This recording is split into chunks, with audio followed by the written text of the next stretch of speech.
Komunikasi itu nggak lepas lah dari keseharian gitu. Mau di nasionalis, mau di komunis, mau di apa juga tetap aja di kapitalis mereka sama termnya gitu. Termnya itu sama, warna merah gitu. Seberapa sih efektivitas media luar ruang ini terhadap brand mereka? Jadi ada beberapa strategi yang kayaknya yang punya brand itu nggak mikir gitu. Kalau lu sadar ya, propaganda yang dilakukan oleh Orde Baru dulu itu ya sama aja kayak menjual produk gitu. Sama aja yang dilakukan oleh negara-negara lain untuk mengarahkan masyarakatnya gitu.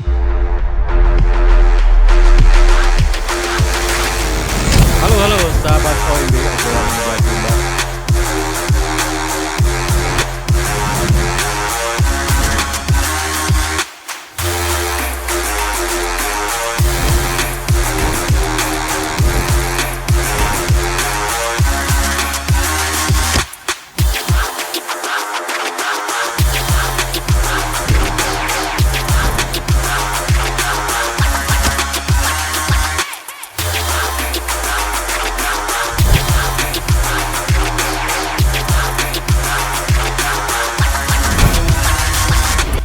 Halo sahabat OMB, hari ini kita bicara tentang bincang-bincang ya, tentang komunikasi visual dan telah hadir praktisi komunikasi visual Hanafi Salman. Halo. Luar biasa nih Hanafi ini ya.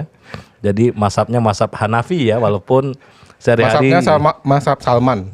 Sehari-hari dia Safei sebenarnya. Nah di situ sebenarnya Tetangga gue Safei. Sebenarnya dari nama udah ada mencerminkan ada komunikasi visual ya. Nah kalau kita mengulas komunikasi visual tentu kita ingat di Soviet ya, Cina ya, Mao gitu, Lenin. Dia Kenapa langsung ke sana? dengan bendera-bendera ya. Saya menikmati betul bendera-bendera. Kalau Cina merahnya merah beda dengan merah Rusia ya, beda ya. Merahnya apa tuh Pi? Sekilas sama sih. Tapi yang penting sebenarnya kalau kita lihat merah itu beda-beda sebenarnya. Iya. Saya Ada tonnya. Nah ini menarik nih Pi. Jadi merahnya Cina, merahnya Rusia, merah Vietnam tuh beda Pi. Oh gitu. Gue baru tahu tuh. Tapi kayaknya emang iya. Lu lihat aja warnanya beda-beda tuh Oke, merahnya. Nah ini kan cerminan simbolik komunikasi visual. Tapi bagi negara-negara tersebut simbolik komunikasi visual itu dipakai dalam revolusi kan? Wah berat ya. Revolusi Mao Lenin Revolusi. ya. Dan di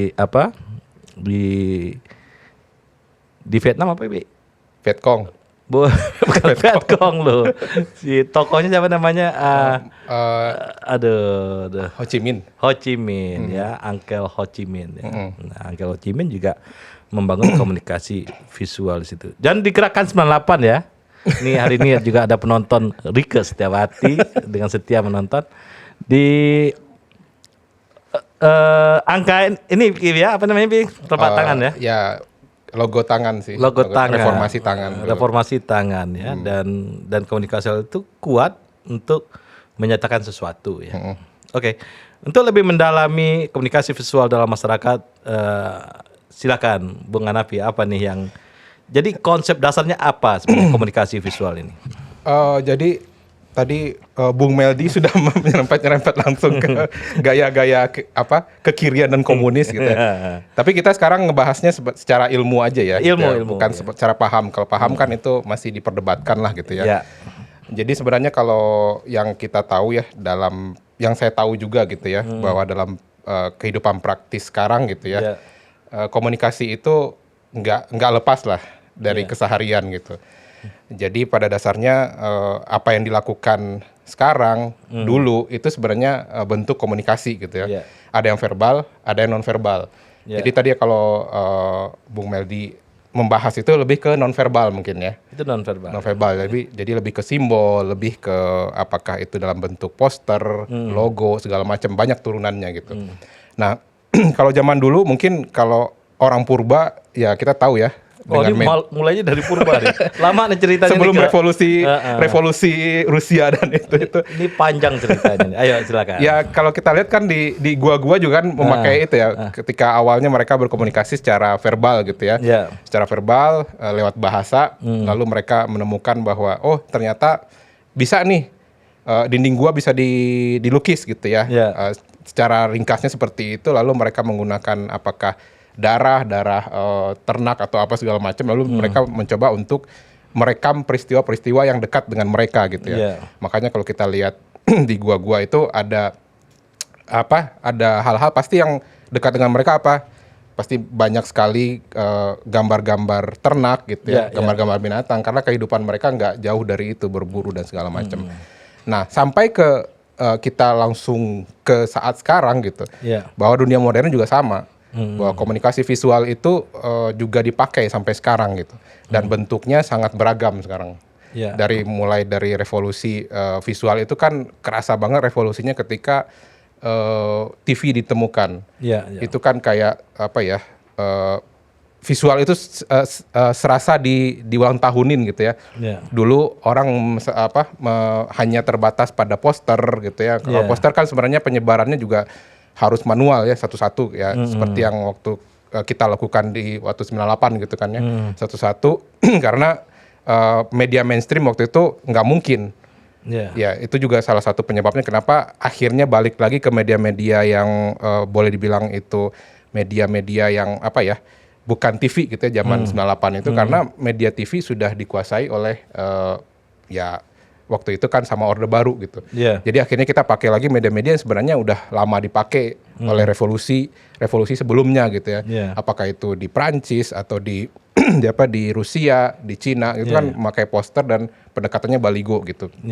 Nah, karena media-media mainstream sudah dikuasai, makanya kita pilih waktu itu balik lagi poster dan spanduk. Nah, itu kira-kira peranan si komunikasi nonverbal ini gitu. Dan setiap bentuk itu kan ada persepsi ya. Jadi di komunikasi itu yang paling berpengaruh itu adalah persepsi. Setiap bentuk, setiap warna, setiap apapun yang mendukung sebuah visual itu ada persepsi. Misalnya gini, kayak saya gitu, saya pakai pakaian seperti ini, pasti persepsinya Sufi, asa jauh. Misalnya gua tuh suka Vivi maksudnya. Misalnya yang ditangkap, misalnya ini mungkin agak sporty gitu ya. Agak sporty kah atau seperti apa gitu ya. Kalau misalnya Bung Meldi nih dengan seperti ini formal ya. Itu pencitraan yang terlihat dari visual. Begitu juga kalau kita lihat nih poster-poster ini, misalnya ada fotonya Pak Habibie, ada Pak Soekarno gitu ya. Itu kenapa dia hitam putih? Berarti memperlihatkan ini udah masa lalu gitu misalnya. Otentik gitu.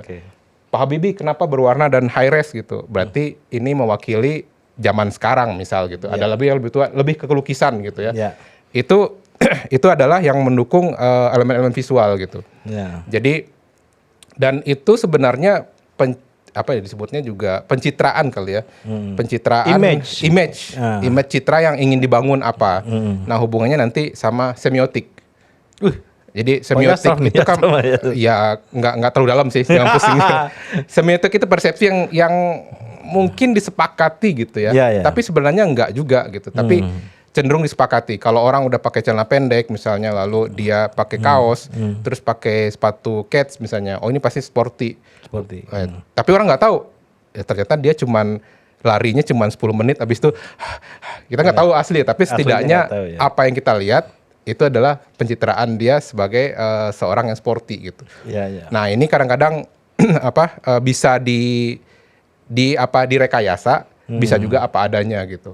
Kalau dulu kan media-media dulu kan mencoba mencitrakan.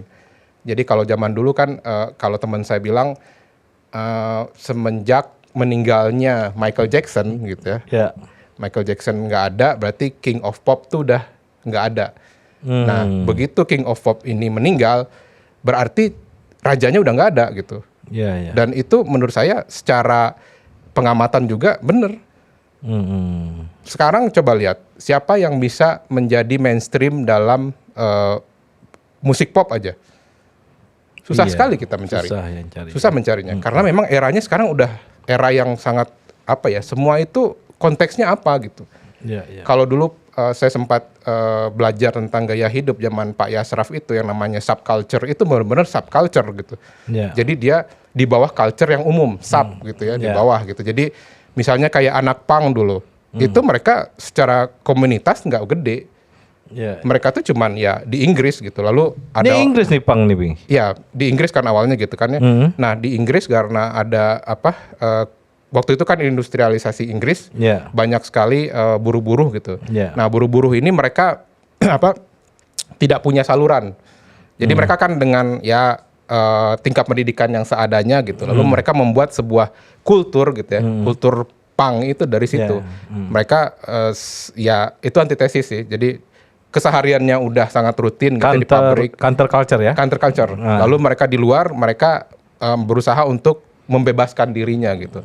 Nah, itu dulu cuman di Inggris. Kalau zaman saya kuliah tahun 94, ketahuan deh gue udah tua. Lu juga udah tua. Nah, gue enggak tahun 2000-an. Oh, 2000 ya. S2. S3 lu 2000. Nah, jadi balik lagi, jadi itu dulu kecil. Mungkin di kopinya di Indonesia mungkin hanya kota besar yang punya akses. Misalnya dia bisa beli majalah-majalah luar gitu ya, majalah Rolling Stone gitu. Masuk ke sini.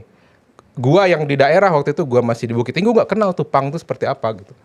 Dan nggak masif dulu di daerah gitu. Jadi di daerah nggak masif punk itu. Jadi subculture. Nah, sekarang ketika semua apapun di dunia ini bisa diketahui dan setiap orang bisa memilih keinginannya dan ketertarikannya, punk itu jadi subculture global gitu. Nah ini baru kita ngomongin di punk gitu ya misalnya. Begitu juga yang lainnya. Nah akhirnya visual pun dipengaruhi oleh itu gitu. Kalau dulu misalnya kita bisa bilang ada mainstream gitu. Mainstream dalam apapun ada. Tapi era sekarang kayaknya mainstream itu udah susah sekali ya. Nah kayak foto Che Guevara gitu, gimana nih kita memaknai? Kalau balik lagi ke zaman itu, sebenarnya kan waktu itu masih sangat terbatas ya medianya. Jadi yang dipakai itu masih media poster dan visual yang bentuk lembaran gitu. Tapi rumusnya sama sih, penggiringan opini itu akan efektif ketika diberikan berulang-ulang dan ketika berulang-ulang dan dimanapun ada gitu. Message-nya dibikin sama atau satu nada, ada garis merahnya. Jargonnya gitu. Ada. Betul. Jadi misalnya kenapa gambar Che Guevara itu kayak gitu? Iya. Dan foto yang paling terkenal kan seperti itu ya. Sangat heroik kan? Ya. Nah itu sebenarnya kan secara visual itu kan sangat gampang diduplikasi ya. Sangat gampang diduplikasi, orang bisa bikin gitu ya, siapapun bisa bikin. Nah tujuannya memang Che Guevara juga kan populernya di grassroots gitu. Grassroots kan punya keterbatasan. Nah, dia butuh sesuatu yang bisa diduplikasi dengan gampang gitu. Yang menjadi heroismnya dia ya. Secara visual diambillah kalau kita lihat itu kan cuman shadow-nya ya. Shadow ini menarik nih. Dari wajahnya gitu. Itu kan gampang. Kalau di teknisnya kan tinggal ya dipotong, dimasking seperti yang waktu kita bikin 98 gitu ya. Salah satunya juga itu. Karena gini, kalau 98 itu satu kita punya keterbatasan, dua isunya kan cepet ya. Jadi nggak ada waktu untuk nyetak gitu. Jadi cari cara yang cepet banget. Hari ini rapat, besok isunya apa, harus ada langsung besok gitu kan. Mana ada percetakan yang semalaman gitu kan. Makanya harus dicari cara-cara yang baru nih. Bikin posternya, spanduknya yang cepat. Nah itu juga sama. Yang dilakukan waktu Che Guevara itu juga menduplikasinya itu gampang dan image-nya kerakyatannya dapat gitu. Itu sih sebenarnya kalau yang jadi dia itu mendapat pesan kerakyatannya dapat gitu ya. Nah, kalau kita lihat industri-industri kapitalis, gimana komunikasi visual menjadi sebuah alat ya untuk visualisasi kapitalis, misalnya Coca-Cola atau apa gitu. Gimana, Pi? Rumusnya sama sih. Sama juga. Sama. Jadi kesederhanaan dan yang selalu sesuatu yang berulang-ulang itu yang cepat masuk gitu. Kalau kita lihat Coca-Cola kan warnanya cuma dua ya, merah sama putih. Kalaupun ada yang lain biasanya mereka itu gimmick di iklan atau ada edisi khusus gitu. Tapi yang si logonya tetap seperti itu dan kalau kita bilang itu sebagai super graphicnya ya warna merah itu. Merah dan putih itu sebenarnya adalah warna yang paling paling cepat lah. Attracting orang gitu. Jadi kalau kita lihat beberapa logo-logo itu biasanya yang sederhana, yang selalu berulang-ulang, akhirnya kadang-kadang nggak rebranding juga mereka nggak berani terlalu banyak merubah gitu, karena di persepsi konsumen itu udah terlalu kuat gitu. Nah kayak gitu, jadi warna-warna tertentu memang merah, putih gitu tuh, kuning ya, itu sangat kuat message-nya secara visual gitu. Secara visual. Makanya kalau kita lihat hampir semua brand-brand itu kan ya, kalau yang kayak KFC itu merah. Terus McD juga, Circle K merah. Terus Coca-Cola merah gitu. Jangan dibilang merah itu komunis doang ya. Ya. Tapi merah itu memang sesuatu yang ya beda lah. Saya pernah eksperimen yang kontras gitu kali ya. Betul. Saya pernah eksperimen sama diri sendiri. Dulu saya nggak pernah pakai baju merah gitu ya. Lalu satu saat saya pakai baju merah, itu beda emang efeknya. Saya ngerasa lebih semangat, lebih percaya diri gitu ya, lebih ya pokoknya apa ya, ya seperti warna itu gitu. Nah itu kekuatan warna dalam visual sebenarnya. Dalam peristiwa 66 Bib, 65 ya, 65 komunis itu kan gila juga ya, mobilisasi visual, pakai mobilisasi masyarakat pakai visual ya. Ya betul. Kita lihat kalau di pertemuan di lapangan-lapangan besar itu mereka riuh rendahnya, tapi poster-poster gitu, dan saya kira ini menarik. Gimana Bi? Karena seperti kita tahu bahwa gerakan komunisme itu mereka kan memang istilahnya tuh membakar ya. Membakar ya, maksudnya semangat gitu ya. Enggak ribet lah gitu. Karena mereka maunya cepet gitu ya. Revolusi itu kan itu ya spiritnya. Pendek pokoknya ini gitu, to the point gitu kan. Kalau mulai kami pingin segera gitu. Nah, instan gitu ya. Nah, semangat ini yang direkam oleh waktu itu poster kah atau logonya kah. Kalau kita lihat kan logo-logo yang ya berbau komunis itu kan kalau kita lihat kan simple ya. Simple sekali karena itu biar gampang diserap dan warnanya pasti nggak jauh dari kuning, merah gitu. Ya kuning tuh, kuning dan merah. Ya karena itu membakar, dan bendera negara kita juga sama gitu. Balik lagi bahwa merah itu memang mewakili semangat untuk mau di nasionalis, mau di komunis, mau di apa juga tetap aja di kapitalis mereka sama termnya gitu. Itu sama, warna merah gitu. Dan saya juga melihat gini, Bung Hanafi, komunikasi visual ketika orang kampanye, saya bilang matinya komunikasi visual. Artinya tidak menarik lagi gitu. Nah itu kalau menurut saya sih mungkin kalau sekarang yang sadar sih bisa ya. Mereka udah mulai mungkin punya budget.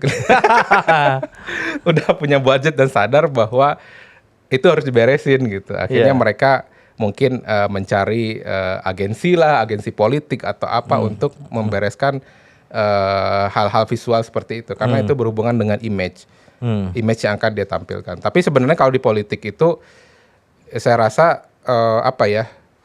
tetap aja kejujuran ya untuk sekarang ya. Jadi misalnya susah ya, misalnya ada orang yang secara elektabilitasnya tuh jauh gitu ya, mau didongkrak pakai apapun itu kan butuh energi ya. Butuh energi yang besar gitu. Tapi kalau elektabilitasnya itu tinggi tapi popularitasnya masih rendah, itu masih bisa. Dengan komunikasi, dengan visual, dengan itu bisa diangkat gitu. Tapi kalau saya rasa untuk yang seperti itu ada optimalnya lah gitu. Apalagi sekarang orang sangat gampang ya, kayak gua gitu, orang bisa aja Hanafi Salman, cari aja Google. Ini orang siapa nih gitu. Susah sekali sekarang untuk bisa pencitraan seperti 10 atau 15 tahun yang lalu ketika YouTube, Facebook itu belum seperti sekarang gitu. Jadi kalau saya rasa itu akan jadi poin tergantung pada modal si caleg atau calon presidennya gitu. Kalau memang secara kualitas dia bagus, itu hanya akan menjadi pendukungnya. Tapi kalau ya sebenarnya nggak bagus amat ya nggak akan banyak impact juga gitu. Tidak punya efek ya. Iya, itu kan sama kayak di produk kan juga begitu. Sebagus apapun packaging sebuah produk, iklan sebuah produk, tapi kalau orang pas beli pertama apaan nih gitu. Ini mah bungkusnya doang yang bagus atau iklannya doang yang bagus. Abis itu nggak ada orang repeat untuk membeli, ya nggak sustain tuh produknya gitu.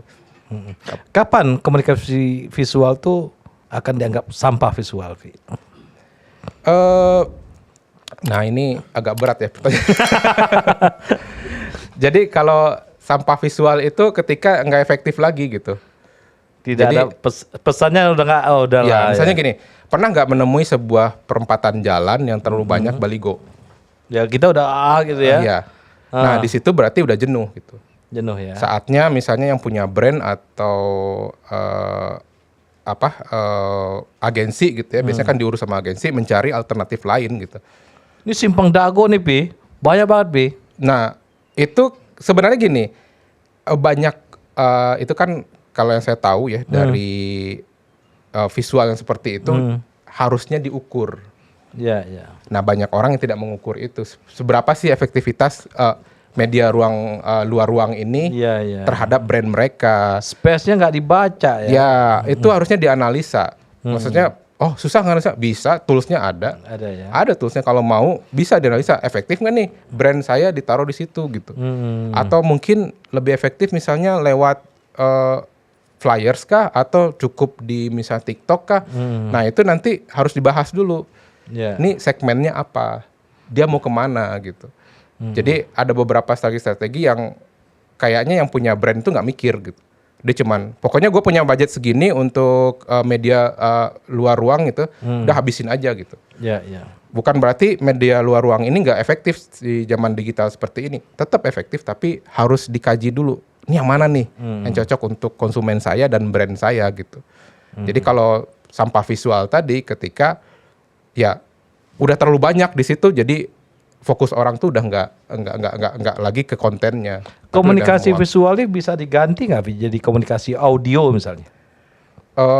Itu beda. Beda ya? Beda. Itu kan komunikasi tadi kan ada yang verbal, non verbal. Oh gitu. ya, kita masukin ke konsep verbal, non verbal. Ya, kalau audio verbal ya. Ya, itu mas kayak sekarang nih. Itu sebenarnya kan yang paling masuk itu adalah ketika audio visual ya. Ada gambarnya, ada suaranya, ada audionya, bahkan mungkin ada baunya gitu ya. Iya, iya. Ada kayak sari roti, Pi, ada baunya juga. Nah, jadi pas iklannya keluar terus TV lu bau gitu ya. Atau pas di WhatsApp, kok bau roti ya, lihat WhatsApp, lihat Instagram sari roti misalnya, kok bau roti ya. Nah, itu hebat tuh, advance tuh. Jadi melibatkan banyak sensorik. Banyak sensorik. Tapi juga jangan salah, bawah sadar itu juga sesuatu yang berbeda tuh. Mana yang kuat, Vi? Visual, audio, atau bau? Kalau bau lebih kuat sebenarnya. Visual tuh nggak terlalu kuat sebenarnya, kecuali berulang-ulang. Oh iya. Tapi kalau verbal itu kuat. Kalau kita misalnya misalnya gini, gue pernah nyobain gitu ya. Kadang-kadang berbisik itu lebih kuat loh daripada lu marah-marah. Cobain sama anak gitu ya, tiba-tiba lu marah berbisik. Iya ya, benar loh. Lu tahu nggak?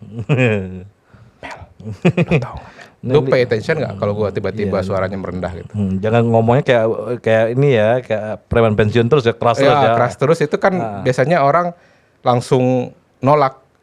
Tapi kalau lu ngomong yang berbisik gitu ya, Mel, lu tahu nggak Mel? Tonnya dijaga. Nah itu kan orang langsung. Nah, itu nanti bahasnya sama pakar komunikasi ya. Tentu gue takut salah, itu bukan ranah gue, tapi yang gue tahu sampai di situ gitu. Bener. Kayak komik neraka dulu. Gimana, Vi? Komik neraka secara visual gimana, Vi? Lu pernah lihat komik neraka nggak? Pernah. Wah, ini diskusi tapi dulu gitu. punten ya, ini persepsi gue ya. Oke. Karena kita kan ngomong persepsi ya di sini ya. Jadi gue anggaplah gue bukan pakar visual gitu. Sebagai pengamat visual. Menurut pendapat pribadi. Ya, pribadi. Boleh, ini debatable ya, teman-teman boleh komen. Oh, nggak setuju, enggak, gue justru seneng gitu ya. Gini, jadi setiap zaman itu ada wakil visualnya, Mel. Ya. Lu ngerti nggak zaman kita dulu? Kita tuh sering banget, ya lu tau lah ya, zaman dulu pemerintahnya Orde Baru gitu, Soeharto gitu lah. Iya. Lu dengan penuh ketakutan gitu. Anak sekarang tuh nggak bisa ngebayangin. Generasi Z, apalagi milenial aja nggak ngebayangin. Apalagi generasi Z ngebayangin bahwa lu nggak bisa ngomongin pejabat ini bla bla bla, nggak bisa. Hidup penuh dengan ketakutan gitu. Jadi yang jadi tools waktu itu adalah ketakutan. Nah inilah yang berimpact pada semua. Lu sadar nggak? Waktu itu medianya penuh dengan ketakutan gitu. Jadi komik-komik atau misalnya kayak gitu, doktrin-doktrin itu adalah yang divisualisasikan, yang dilakukan itu adalah dengan menakut-nakuti. Iya kan? Ospek segala macam itu kan neken ya. Nah itu masuk nggak sih pesan? Masuk. Kalau semuanya begitu masuk, terpaksa masuk. Gitu. Ini kayak orang dikorut kali ya Korea Utara ya. Ya betul, ditekan. Tapi itu sebenarnya kalau di ilmu doktrinisasi itu lemah sebenarnya.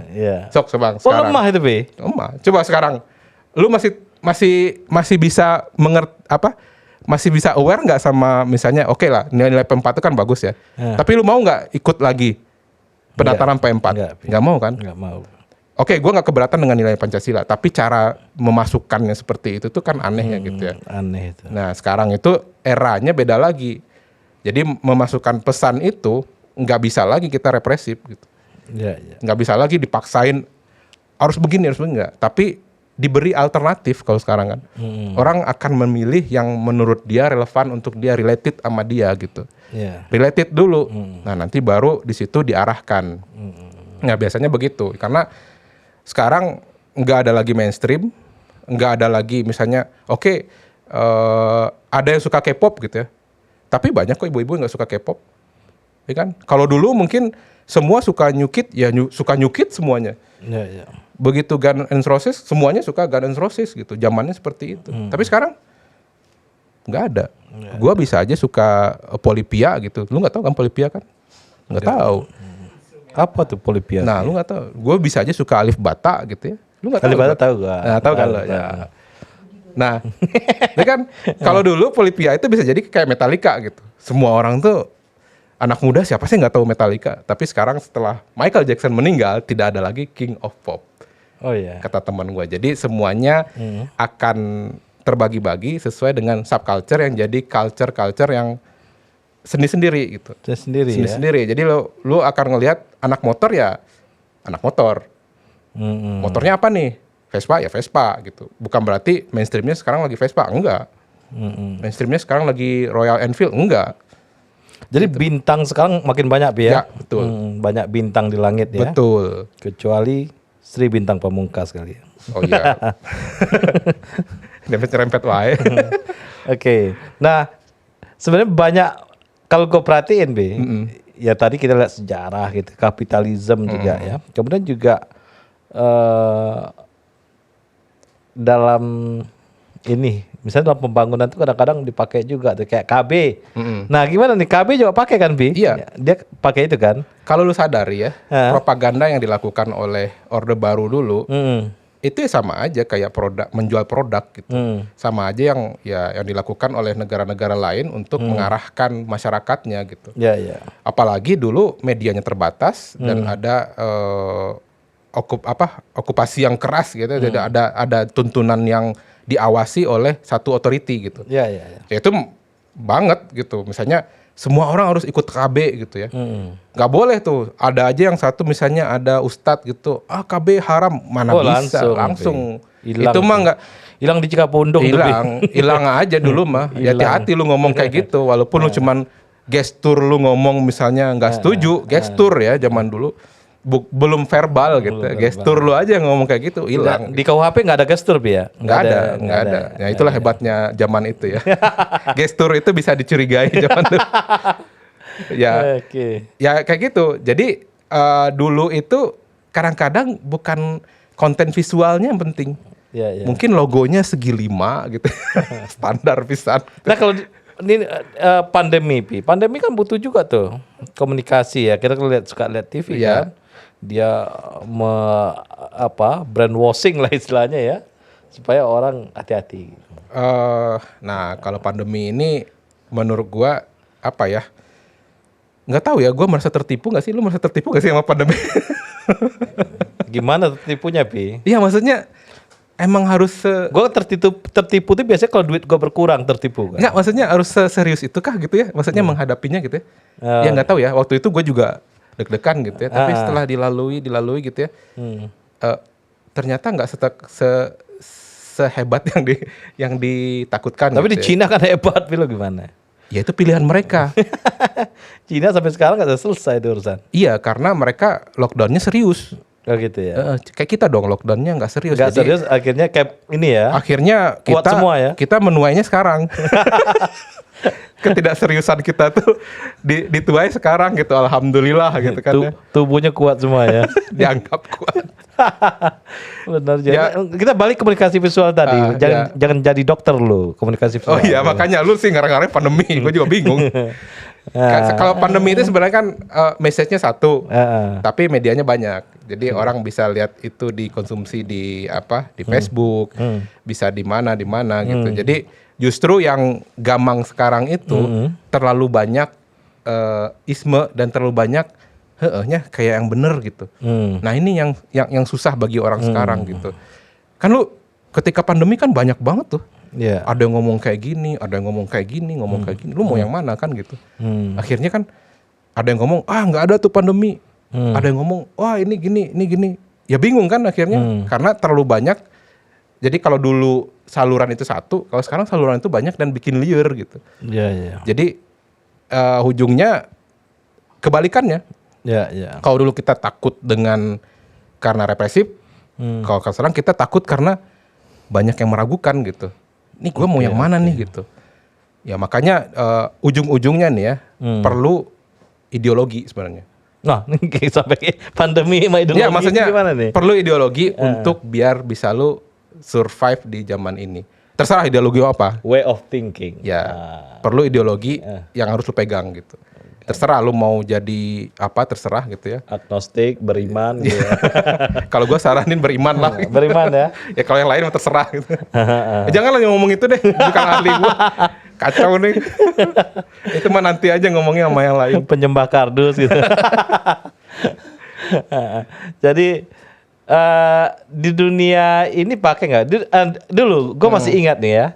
Dunia film poster-poster ya. Nah itu gimana? Itu komunikasi visual juga kan? Ya kalau dulu film kan Suzana misalnya. Ya kan itu apa ya? Erotik apa gitu Bi? Kan manusia itu paling gampang itu salah satunya kan yang paling bisa dimainin itu kan adrenalin. Alam bawah sadar ya. Adrenalin ya. Adrenalin itu kan kayak apa ya? Lu tuh seneng ditakut-takutin orang tapi lu nggak seneng ditakut-takutin tapi lu seneng gitu. Gue paling gue kayak stand up gini ya. Gue nggak habis pikir guys. Orang-orang tuh bayar loh buat nonton film horor gitu ya. Bagi gue itu suatu yang bagi gue ya nggak boleh dong beda pendapat. Bagi gue itu suatu yang ngapain gue? Lu dijamin undang-undang, silakan. Iya, gue bayar untuk nonton film horor gitu ya. Kayak lu, gue bayar lu dong, tolong dong takut-takutin gue gitu. Ya enggak lah, kalau gue mau bayar film yang ketika gue keluar dari bioskop tuh gue, ya. Ada pengalaman estetik yang ada hikmah atau gue merasa, keren efeknya gitu. Atau misalnya, membuat pemikiran baru gitu ya. Atau misalnya menghibur lah, setidaknya menghibur ya. Menghibur di sini. Ya kayak nonton Thanos gitu ya misalnya. Efeknya menghibur kan. Walaupun agak liar terakhirnya gitu kan ya. Ini apa sih maksudnya gitu. Agak-agak filosofis gitu. Nah ya seharusnya begitu. Tapi bagi gue itu balik lagi ke posternya gitu ya. Ya posternya menceritakan apa yang ada di dalam filmnya gitu. Dalam film ya. Jadi kalau misalnya sekarang filmnya horor ya gambarnya pasti horor gitu ya.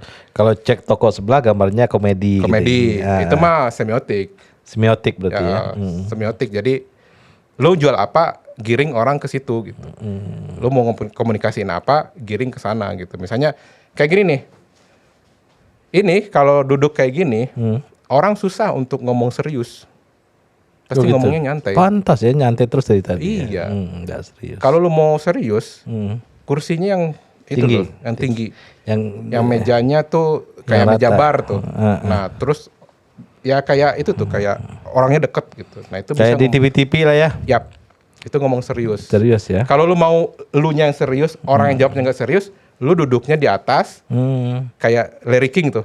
Larry King. Ya, tapi yang dia ingin orang itu menjawab dengan santai. Audiensnya santai kan, dianya duduknya serius kan, di atas gitu. Nah itu tuh juga secara secara visual itu teh lu di atas jadi bawah. Kalau kan ini visualnya santai nih. santai. Bisa posisi pantai dong. Iya, ngomongnya susah serius kalau gua ya, nggak tahu yang lainnya. Yang lu undang ke sini Ali serius. Nurdin oke gini, Ali Nurdin tuh gayanya. Oh iya, itu mah beda teman yang satu itu memang Lawyer. harus serius Iya, itu harus mah. serius, ya. Setiap katanya juga diperhatiin itu.